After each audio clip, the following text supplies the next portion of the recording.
Selamat datang kembali di pembahasan mendalam kita. Hari ini kita punya sesuatu yang menarik banget nih. Kita ambil dari kutipan buku Super Connector. Kita bakal fokus ke satu bab spesifik, bab 3. Judulnya tuh lumayan bikin mikir. Tipe konektor seperti apakah Anda? Iya, bener banget. Buku ini kan emang tujuannya keren ya, mau ngubah cara kita lihat networking, bukan lagi soal tukar kartu nama doang gitu. Tapi lebih ke gimana bangun hubungan yang asli, yang beneran ada manfaatnya buat kedua belah pihak. Nah, itu dia. Jadi diskusi kita kali ini misinya yaitu buat bantu Anda, para pendengar, mulai ngenalin gaya koneksi Anda sendiri. Dan yang gak kalah penting, ngerti kenapa sih gaya itu tuh krusial banget di zaman sekarang yang semua serba nyambung ini? Tapi alat praktis buat lihat, oke, kekuatan saya di mana nih pas bangun hubungan. Terus mana yang mungkin perlu diasah lagi lah. Seperti yang dibilang di bukunya, fokusnya geser dari jumlah kontak ke kualitasnya. Itu intinya. Oke, sip. Mari kita langsung bedah aja ya. Jadi, bab 3 ini ngenalin kita ke pemikiran Erika Dawan. Dia ini salah satu penulis buku Get Big Things Done.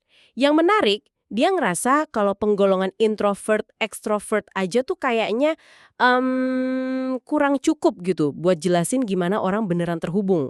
Ada lapisannya lagi. Betul sekali. Observasi Dahwan ini penting nih, karena ini buka cara pandang baru. Dia nemuin ada 3 tipe konektor utama. Menariknya tuh gini, kalau Anda tahu kecenderungan alami Anda di mana, Anda bisa lebih strategis, bisa maksimalin kekuatan, dan ini yang sering kelewat nih. Anda jadi lebih sadar buat cari orang lain yang bisa ngelengkapin, yang bisa nutupin celah Anda. Ini soal bangun tim yang kuat, bareng-bareng. Oke, coba kita breakdown satu-satu ya tipe-tipenya. Yang pertama disebut thinker, pemikir. Kalau dari deskripsinya sih ini tipe orang yang hidupnya di dunia ide. Suka gagasan gede, punya pandangan jelas, sering jadi sumber ide barulah dalam diskusi atau proyek. Kedengeran familiar nggak buat Anda? Iya, mereka itu kayak mesin idenya gitu. Nah, terus yang kedua, ada enabler. Ini bisa kita artiin penggerak atau fasilitator kali ya. Nah, keunikan mereka ini di kemampuan ngejembatanin. Punya insting kuat gitu buat nemuin orang yang pas sama ide yang pas. Atau sumber daya yang pas sama kebutuhan. Oh, jadi kayak mak combleng profesional gitu ya? Hahaha, bisa dibilang gitu. Mereka itu perekat sosialnya lah dalam sebuah jaringan. Bikin roda kolaborasi muter terus. Oke, nah yang ketiga melengkapi trio ini adalah eksekutor atau pelaksana. Dari namanya aja udah lumayan jelas ya. Ini nih orang-orang yang bikin kejadian. Fokusnya di aksi, di detail, implementasi. Ide kan sebagus apapun perlu dijalanin. Nah, disitulah mereka jagonya. Mastikan rencana tuh nggak cuma jadi wacana. Tapi, nah ini penting nih buat dicatat. Dan ini kerasa banget di bukunya. 3 tipe ini tuh bukan kayak kotak kaku yang ngejebak kita. Anggap aja spektrum gitu. Atau kecenderungan dominan. Bisa banget Anda ngerasa kuat di satu tipe, tapi ada juga elemen dari tipe lain. Bahkan, gaya Anda bisa aja geser tergantung situasinya. Proyek beda, tim beda, bisa jadi sisi konektor Anda yang lain yang muncul. Fleksibel kok. Wah, itu poin bagus tuh. Jadi bukan ngasih label mati ya. Oke, kalau gitu kenapa sih sepenting itu buat kita ngenalin kecenderungan kita ini? Manfaat nyatanya apa? Gede banget manfaatnya. Buku ini nekenin kalau sadar tipe dominan Anda, itu ngasih fokus. Anda jadi bisa arahin energi ke strategi bangun hubungan yang paling natural dan efektif. Ya, buat Anda. Nggak usah maksa jadi orang lain lah. Terus, ini juga bikin radar Anda lebih tajam. Jadi lebih peka ngenalin tipe orang lain. Jadi bisa mikir, oke, buat proyek ini, gue butuh executor nih. Atau, wah, perlu collab sama thinker buat brainstorming awal. Jadi soal bangun tim atau partnership yang sinergis. Ah, sinergi. Kuncinya di situ ya. Jadi bukan cuma soal kita sendiri, tapi gimana kita main bareng dalam satu sistem. Buku ini ngutip Dawan lagi. Katanya pemahaman ini bantu kita merancang tim buat manfaatin gaya-gaya ini secara lebih efektif. Iya. Bukan cuma kumpulan orang hebat, tapi gimana kombinasi gaya yang beda itu bisa bikin hasil yang jauh lebih gede daripada sekedar jumlah bagian-bagiannya aja. Ada contohnya nggak di buku? Biar lebih kebayang gitu. Si diri juga. Scott misalnya, dia ngerasa lebih condong ke thinker, penuh ide, opini, visi gede. Sementara partnernya, Ryan, itu eksekutor banget. Jago operasional, mastiin semua jalan lancar. Terus gimana mereka kerja barengnya? Kan beda tuh. Nah, disinilah menariknya. Buku itu jelasin Kalau titik temu kekuatan mereka berdua itu justru diperan sebagai enabler. Mereka bisa ngehubungin macam-macam elemen, ide, orang, sumber daya. Ini bikin simbiosis yang kuat banget di perusahaan mereka, the community company.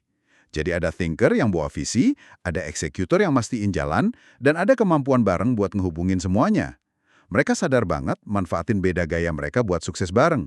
Contoh bagus nih. Wow, itu benar-benar ngasih gambaran jelas ya. Emang bukan cuma teori, tapi bisa diterapin langsung.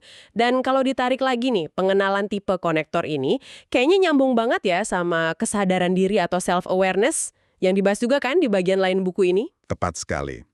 Ngenalin Anda itu cenderung thinker, enabler, atau executor, itu salah satu tiang penting buat bangun self-awareness. Sejalan banget sama yang ditekankan di bab sebelumnya yang ngutip Finance Van Edwards itu. Ingat kan kutipannya? Oh iya, ingat-ingat. Yang intinya super konektor sejati itu bukan cuma pinter baca orang lain, tapi dasarnya itu paham banget sama diri sendiri. Mereka tahu di mana mereka bisa mekar, cara nyambung mana yang paling pas buat mereka. Kak Thinker Enabler Executor ini ngasih kacamata khusus buat ngelihat aspek koneksi dalam diri kita. Bantu jawab pertanyaan kayak, oh pantesan gue lebih enak mulai ngobrol pakai ide baru, Thinker.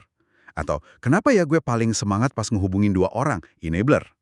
Atau, kok puas banget ya pas lihat proyek kelar, Executor. Ini juga bantu kita paham gimana orang lain mungkin ngelihat gaya interaksi kita. Oke, jadi setelah kita punya pemahaman dasar soal tipe konektor kita ini, perjalanannya belum selesai ya ternyata. Buku ini terus ngarahin kita ke konsep lain yang wah, krusial banget dan nyambung erat, kecerdasan emosional atau emotional intelligence, EI. Ini langkah berikutnya nih, nggak cukup cuma tahu tipe doang, tapi juga gimana kita ngelola emosi pas interaksi. Bener, konsep AI ini kan fondasinya ditaruh sama Peter Salovey dan John D. Mayer. Terus dipopulerin banget sama Daniel Goleman. Di buku didefinisikan sebagai kemampuan buat sadar, ngendaliin, dan ekspresiin emosi diri sendiri. Plus, pahamin dan respon emosi orang lain dengan bijak. Ini termasuk bisa baca situasi emosional, empati, dan pakai pemahaman emosi itu buat nuntun pikiran dan tindakan kita. Goleman bahkan bilang, dan ini dulu lumayan bikin heboh ya, kalau EI itu bisa jadi sama pentingnya atau malah lebih penting dari IQ buat sukses di hidup dan karir. Dan buat nunjukin kekuatan AI ini, buku Super Connector ngasih cerita yang menurut saya wah, nempel banget. Pengalaman pribadi Scott, salah satu penulisnya, sama orang namanya John Rahlin. Rahlin ini kan katanya pakar banget soal ngasih hadiah yang strategis dan penuh makna ya, penulis buku Giftology itu. Ceritanya emang luar biasa sih. Jadi, Scott lagi ada perjalanan bisnis penting, 3 hari, di tempat yang agak pelosok gitu di Michigan. Situasinya genting. iPhone-nya, pusat komunikasi bisnis dia, rusak parah. Udah coba dibenerin 3 kali, gagal terus. Stresnya kebayang lah ya. Nah, tempat servisnya ngasih pinjaman iPhone 4 jadul yang baterainya cuma tahan sejam, nggak bisa jalanin aplikasi penting. Panik banget pasti dia. Waduh, mimpi buruk itu mah buat orang yang kerjaannya ngandelin ponsel. Dan ini bagian pentingnya nih, Scott itu baru ketemu Rahlin ini sekali doang sebelumnya, jadi belum deket-deket amat. Tapi kira-kira 15 jam setelah Scott nyampe hotelnya di Michigan dengan iPhone 4 pengganti yang udah keburu tewas, dia nemu paket di kamarnya. Isinya iPhone 6 Plus baru, udah disetting sesuai kebutuhan dia, siap pakai. Plus, ada sebotol sampahnya sama catatan tulisan tangan dari Rahlin. Gila sih tindakannya ya. Ternyata si Rahlin ini habis dengar keluhan singkat Scott pas pertemuan pertama, yang mungkin buat orang lain ya angin lalu aja, dia langsung gerak cepat. Dia kontak asistennya Scott buat cari tahu operator selulernya apa, nginep di hotel mana, terus dia atur pengiriman ponsel pinjaman itu semalaman suntuk biar Scott tetap bisa kerja. Sampai ponsel aslinya bener. Dan ini kuncinya. Rahlin ngelakuin ini semua tanpa pamrih. Gratis, nggak ada batas waktu balikin. Ini benar-benar contoh kecerdasan emosional level dewa sih, yang jadi tindakan nyata. Rahlin nggak cuma dengar keluhan Scott, dia paham separah apa masalahnya.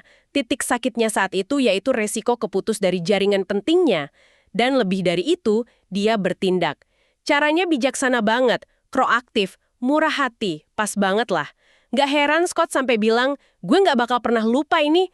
Tindakan itu nunjukin kepedulian yang asli, dalam banget. Menariknya, Rahlin sendiri, kayak dikutip di buku, ngelidat tindakan kayak gini tuh sebagai sesuatu yang menyenangkan. Bahkan agak bikin nagih sensasi bisa mewujudkan yang mustahil buat orang lain.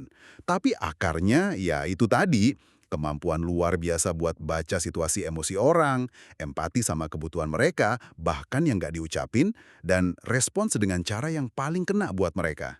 Tapi ada sisi lain dari AI yang ditekenin juga di bab ini ya. Semacam peringatan gitu dari Jason Gaignard yang dikutip. Katanya AI sejati itu nggak bisa dipalsuin. Kutipannya kira-kira ada orang yang peduli, ada orang yang benar-benar peduli. Yang terakhir ini nggak bisa dipalsuin. Nah, ini penyeimbang yang penting banget.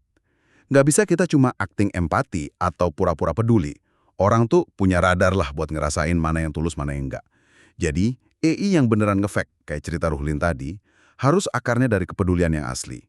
Niat tulus buat paham dan bantu orang lain. Tanpa dasar keaslian ini, usaha bangun hubungan dalam ya bakal kerasa kosong, malah bisa jadi bumerang. Oke, jadi setelah kita ngobrolin 3 tipe konektor, thinker, enabler, executor, terus pentingnya kecerdasan emosional yang otentik, kita coba bawa balik lagi ke Anda nih, pendengar. Coba deh renungin bentar. Dari 3 tipe itu, mana yang paling klik sama cara Anda biasanya interaksi, bangun hubungan, atau kontribusi di tim? Anda lebih sering jadi sumber ide kah? Penghubung orang? Atau justru eksekutor andalannya? Dan coba pikirin lagi, gimana pemahaman soal tipe konektor Anda ini bisa Anda pakai mungkin pas milih peran di proyek berikutnya, atau pas bangun tim, atau sekedar buat ngerti dinamika pas rapat aja gitu. Area mana dari tipe lain yang mungkin perlu Anda sadari buat dikembangin, atau malah perlu dicari buat jadi partner biar saling ngelengkapin? Terus, soal kecerdasan emosional tadi, ingat cerita John Ruhlin gimana ya caranya kita bisa lebih peka lagi sama suhu emosional pas ngobrol sehari-hari, baik emosi kita sendiri maupun orang lain. Gimana cara nunjukin kepedulian tulus itu dalam koneksi Anda? Nggak harus ngasih iPhone baru juga sih, haha. Tapi mungkin tindakan kecil yang nunjukin kalau Anda tuh beneran denger dan paham. Hahaha, iya bener, nggak harus iPhone. Jadi, kalau kita simpulkan nih pembahasan kita dari bab 3 superkonektor ini, kayaknya ada 2 pilar utama ya. Pertama, penting banget buat ngenalin gaya koneksi unik Anda. Thinker, enabler, atau eksekutor. Ini langkah awal self-awareness yang krusial. Dan pilar kedua yang nggak bisa dipisahin adalah mengembangin gaya itu pakai kecerdasan emosional yang otentik, kemampuan buat paham dinamika perasaan diri sendiri dan orang lain, dan bertindak berdasarkan pemahaman itu dengan cara yang tulus, penuh perhatian. Kombinasi inilah yang jadi fondasi buat bangun hubungan yang bukan cuma transaksi, tapi dalam, berarti, dan awet. Itu inti jadi konektor sejati. Nah, sebagai penutup, kami mau ninggalin Anda dengan satu pertanyaan nih buat direnungin lebih lanjut. Pertanyaan ini nyambungin kedua pilar tadi. Mengingat kita punya 3 tipe konektor yang beda, thinker, enabler, executor, gimana menurut Anda kecerdasan emosional AI itu mungkin muncul atau diekspresikan secara beda sama masing-masing tipe? Apakah seorang thinker nunjukin empati dengan cara yang plek sama kayak executor atau enabler? Atau ada nuansa unik dalam cara peduli dan paham itu disalurin lewat gaya koneksi yang beda-beda itu? Nah itu dia, sesuatu yang menarik buat Anda eksplorasi sendiri. Sampai jumpa di pembahasan mendalam berikutnya ya.